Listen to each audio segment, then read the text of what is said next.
Hello বন্ধুরা, আশা করি তোমরা সকলে খুব ভালো আছো। আমরাও খুব ভালো আছি। আজকে নিয়ে চলে এসেছি দীপাবলির ব্লগ, মানে কালী পুজোর ব্লগ।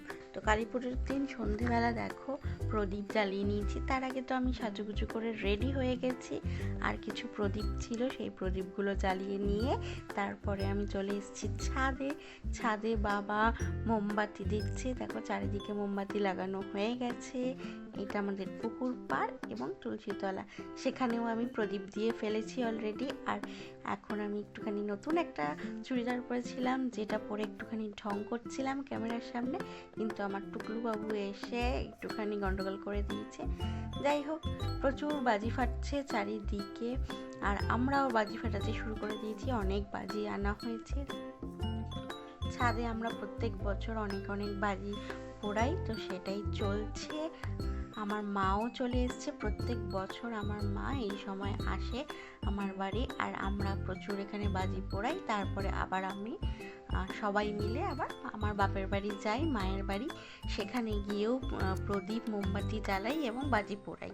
এখানে দেখো এই বাজি, এই যে ফেমাস ভাইরাল বিড়ি বাজি, তোমরা কি কিনেছো? আমরা তো প্রচুর কিনেছিলাম, এখনো অনেকগুলো রয়েছে, আরও ফাটাবো।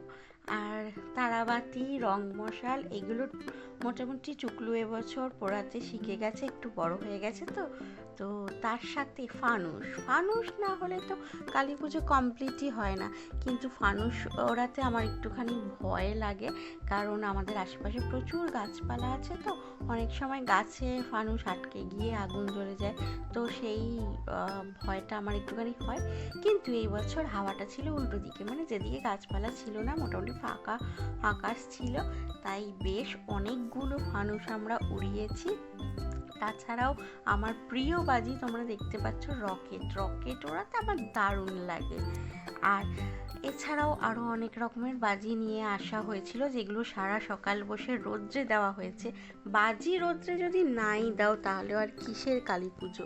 ছাদে রোদ্দুরে সকালবেলা বাজি দেওয়া থাকবে, আর বিকেলবেলা আকাশ জুড়ে বাজি ফুরবে, তবে না ভালো লাগে। আর এখানে সেলের নামে কি যে দিয়েছিল আমাদের, খুব বাজেভাবে পুড়েছে, সেটা সেলের মতো তো হয়নি, অদ্ভুত একটা কিছু হয়ে গেছিল। তো কিছু কিছু হয়, সব বাজি তো ভালো হয় না, কিছু কিছু বাজি এরকম খারাপ বেরিয়ে যায়। তারপরে আমরা চলে এসেছি আমার মায়ের বাড়িতে। দেখো মা টুকলুকে খাইয়ে দিচ্ছিল, কারণ অনেকটা রাত হয়ে গেছিল। আর আমি মায়ের এই ছোট্ট সাজানো বাগান করা ছাদটায় সব টবের মাঝে মাঝে একটা করে মোমবাতি জ্বালিয়ে একটুখানি সাজাচ্ছিলাম। আর আমাদের বাড়ির উল্টো দিকে একটা বড় ফ্ল্যাট আছে, সেখানে দেখো সাজিয়েছে।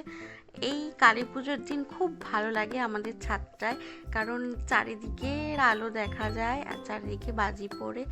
আমরা তারপরে কিছু নিজেরাও এই বাড়িতে বাজি নিয়ে আসি প্রত্যেক বছরের মতো, এবছরও নিয়ে এসেছিলাম আর বাজি পোড়াচ্ছিলাম।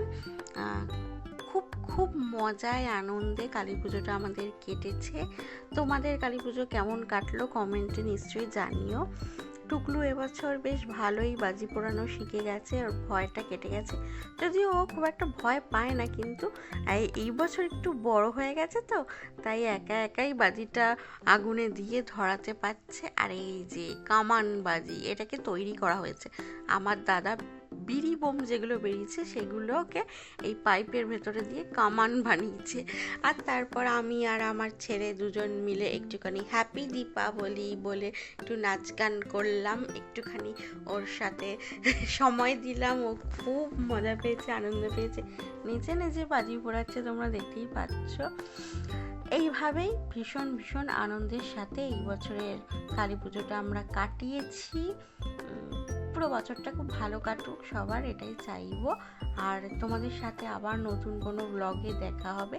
এই ব্লগটা কেমন লাগলো জানিও, আর যদি ভালো লেগে থাকে তাহলে আমার চ্যানেলটাকে নিশ্চয়ই সাবস্ক্রাইব করো এবং ভিডিওগুলোকে লাইক করো। আবার তোমাদের সাথে দেখা হবে একটা নতুন সুন্দর ব্লগে। ততক্ষণের জন্য টাটা, বাই বাই।